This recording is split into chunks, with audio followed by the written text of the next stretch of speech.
बाहर खुला नीला आकाश था और भीतर एक पिंजरा लटका हुआ था। बाहर मुक्ति का डर था और भीतर सुरक्षित जीने की थकान। उसे उड़ने की भूख थी और पिंजरे में खाना रखा हुआ था। ये पंक्तियां मैंने मानव कौलजी के द्वारा लिखी गई उनकी पहले ही उपन्यास अंतिमा से ली हैं। अंतिमा मानव कौलजी का पहला उपन्यास है। इसे हिंद युग्म के द्वारा प्रकाशित किया गया था।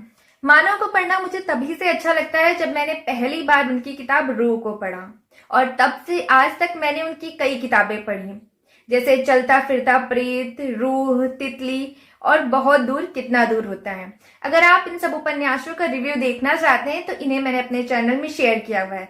मैं इसका लिंक डिस्क्रिप्शन बॉक्स में दे दूंगी, आप वहां जाके इसे देख सकते हैं। मैंने मानव कौलजी की बहुत सी किताबें पढ़ी, पर अभी भी बहुत कुछ पढ़ना बाकी रह गया है। उनकी ये किताब अंतिमा मैंने कई दिनों पहले ऑर्डर की थी और तब से ये मेरे बुक शेल्फ में है और मेरे पढ़ने का वेट कर रही है। पिछले 10-15 दिनों में तो मैंने इस किताब को निकालकर अपनी टेबल पर भी रख लिया, पर पता नहीं क्यों मुझे इस किताब को पढ़ने के लिए समय हमेशा कम पड़ जाता था। फिर एक दिन मैंने पक्का इरादा करके इसे उठा ही लिया और 2-3 दिन में ही इसे पूरा पढ़ डाला, और आज इसी बुक अंतिमा के रिव्यू के साथ आप लोगों के सामने हाजिर हूँ।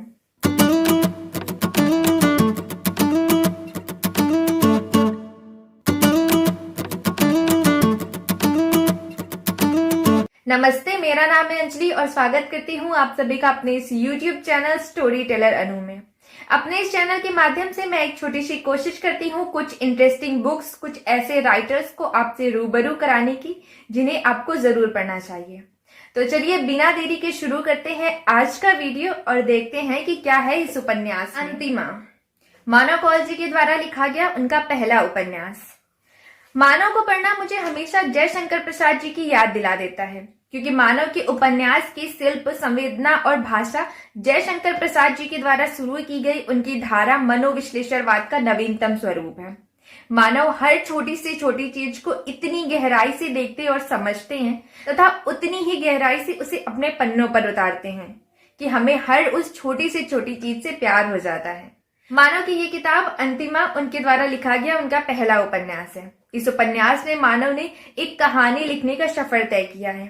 ये एक ऐसे लेखक की कहानी है जो अपने लेखन में इस तरह खो जाता है कि कई बार उसे वास्तविक दुनिया और कहानी की दुनिया में फर्क ही नजर नहीं आता।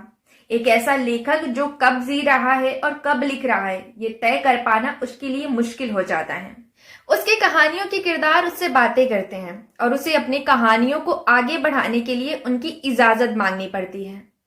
मानव ने इस किताब में एक लेखक का अंतर्द्वंद बहुत ही विस्तार में दिखाया है।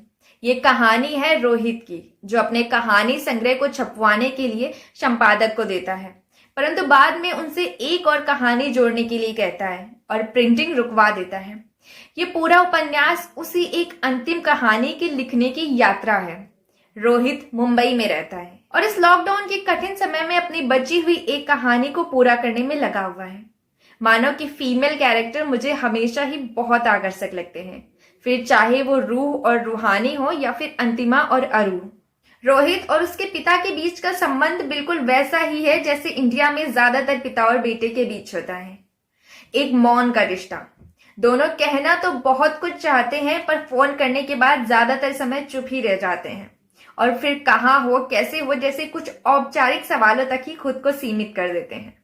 मानव का जन्म कश्मीर में हुआ था, शायद इसीलिए उनके हर किरदार का कश्मीर के साथ एक अलग ही लगाव होता है। इस उपन्यास में सलीम, पिताजी और रोहित की प्रेमिका अंतिमा के अलावा उसका एक दोस्त पवन और अरू भी हैं। रोहित लॉकडाउन के समय पवन के साथ पार्क में वॉक करता है और अरू से भी पवन ने ही उसे मिलवाया था। हर किरदार की अपनी एक कहानी होती है, वैसे ही पवन की भी अपनी एक अलग कहानी है। मानव के इस उपन्यास में कई बार इतना विरोधाभास नजर आता है जब वो कहते हैं कि मुझे पवन की कहानी के बारे में नहीं लिखना चाहिए या फिर अंतिमा के बारे में नहीं लिखना चाहिए, पर दरअसल वो उस समय भी लिख ही रहे होते हैं। इस उपन्यास के किरदारों की कहानी के साथ रोहित की कहानी के किरदारों की भी कहानी है। उस कहानी के किरदार है खुद रोहित, वर्मा मैडम और दुष्यंत।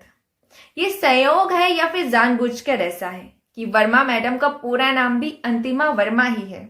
मुझे कई बार इस उपन्यास को पढ़ते हुए ये कंफ्यूजन हो जाता है कि वर्मा मैडम कब है, अंतिमा कब है और अरु कब है। अपने अंतर्द्वंद और अपने किरदारों से गहरे द्वंद के बाद रोहित आखिरकार उस कहानी को पूरा करके संपादक को भेज देता है। कुछ समय बाद उसका संपादक उसे फोन करता है और कहता है कि इस कहानी के किरदारों में तो वर्मा मैडम, दुष्यंत और रोहित ही थे, पर पवन, अरू, पिता और सलीम कब शामिल हो गए।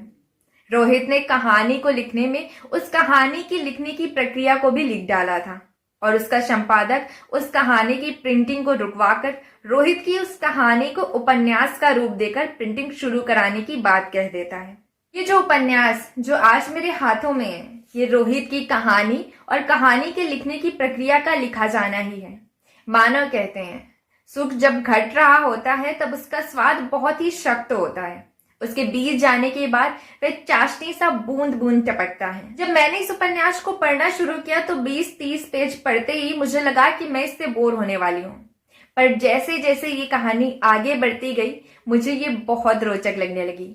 मानव ने जिस बारीकी से हर चीज को छुआ और उसे महसूस किया है वो आपको उस कहानी का हिस्सा बना देता है।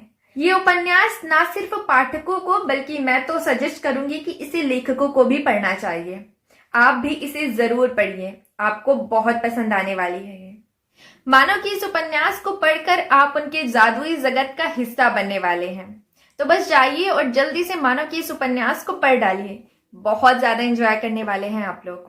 तो चलिए इसी के साथ आज की इस वीडियो को समाप्त करते हैं। आज का बुक रिव्यू आपको कैसा लगा मुझे कमेंट करके जरूर बताएं। अब मिलेंगे किसी और वीडियो में किसी और बुक या किसी और नॉवेल के साथ। सो तब तक ऐसे ही हंसते रहिए, मुस्कुराते रहिए और बस पढ़ते रहिए। Tata, bye bye.